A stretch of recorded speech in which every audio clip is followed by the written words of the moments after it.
Give yourself time.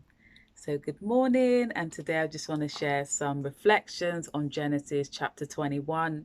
Previously, I'd shared some snippets in terms of Abraham and Sarah's life. God had promised Abraham that he would be a father of many nations, and he also promised Sarah that she would be a mother of many nations. But the plot twist was that they both, between themselves, Abraham and Sarah as a couple, they did not have a child. So it seemed very impossible. How could I be a father, a mother of many nations, but as a couple, we truly do not have a child? So it got to a stage where Abraham and Sarah were getting old. I believe Abraham was 100 and Sarah was 90 years old. And it was just like, we're getting old, is this truly going to happen?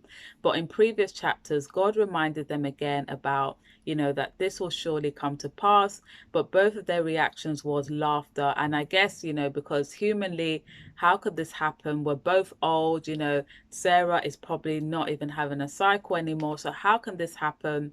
But it reminded me that God's ways are not our ways and that we should give ourselves time.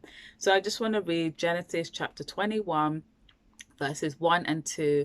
And in these two verses, three things really stood out to me, which is basically God said, God spoke, and God has set it in his appointed time. So let us read. It says, "And the Lord visited Sarah as he had said, and the Lord did unto Sarah as he had spoken.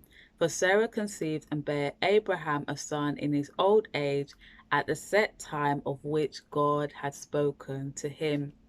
So this reminded me of, giving yourself time and, that God will do things in his timing. It also reminded me of, I believe it's Ecclesiastes chapter 3, verse 11, which basically says that yet God has made everything beautiful in its own time.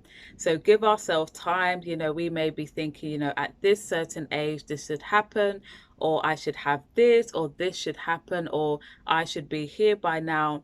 But give yourself time. In the same way, a caterpillar is a caterpillar before it's a butterfly.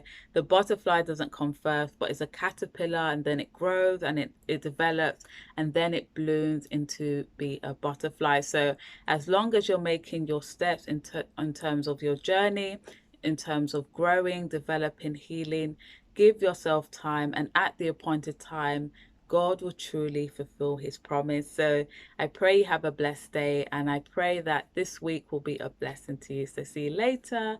Bye.